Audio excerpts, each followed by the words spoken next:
The Roman Empire conquered and integrated dozens of cultures. The influence of these cultures can be seen in objects, such as oil lamps, made and used throughout the empire. The history of the Roman Empire can be divided into three distinct periods. The period of Kings 625–510 BQ, Republican Rome 510–31 BC, and Imperial Rome 31 BC at 476.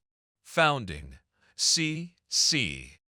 625 BC. Rome was founded around 625 BC in the areas of ancient Italy known as Etruria and Latium. It is thought that the city-state of Rome was initially formed by Latium villagers joining together with settlers from the surrounding hills in response to an Etruscan invasion. It is unclear whether they came together in defense or as a result of being brought under Etruscan rule. Archaeological evidence indicates that a great deal of change and unification took place around 600 BC, which likely led to the establishment of Rome as a true city. Period of Kings 625–10 BC. The first period in Roman history is known as the Period of Kings, and it lasted from Rome's founding until 510 BC.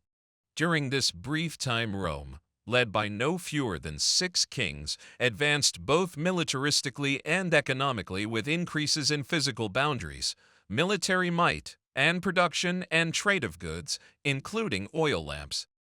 Politically, this period saw the early formation of the Roman constitution.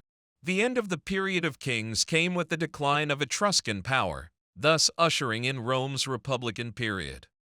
Republican Rome, 510–31 BC.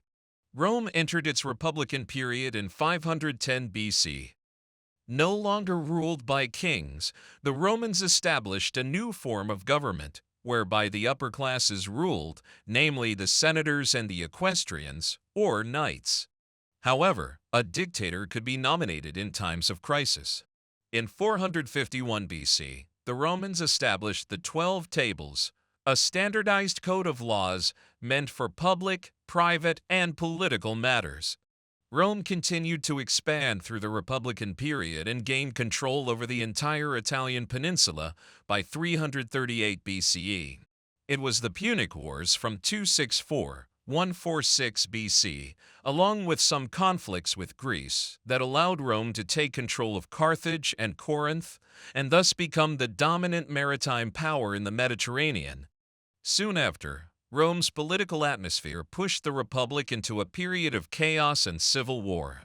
This led to the election of a dictator, L. Cornelius Sulla, who served from 82–80 BC. Following Sulla's resignation in 79 BC, the Republic returned to a state of unrest. While Rome continued to be governed as a republic for another 50 years, the shift to imperialism began to materialize in 60 BC, when Julius Caesar rose to power. By 51 BC, Julius Caesar had conquered Celtic Gaul, and for the first time, Rome's borders had spread beyond the Mediterranean region. Although the Senate was still Rome's governing body, its power was weakening. Julius Caesar was assassinated in 44 BC and replaced by his heir, Gaius Julius Caesar Octavianus.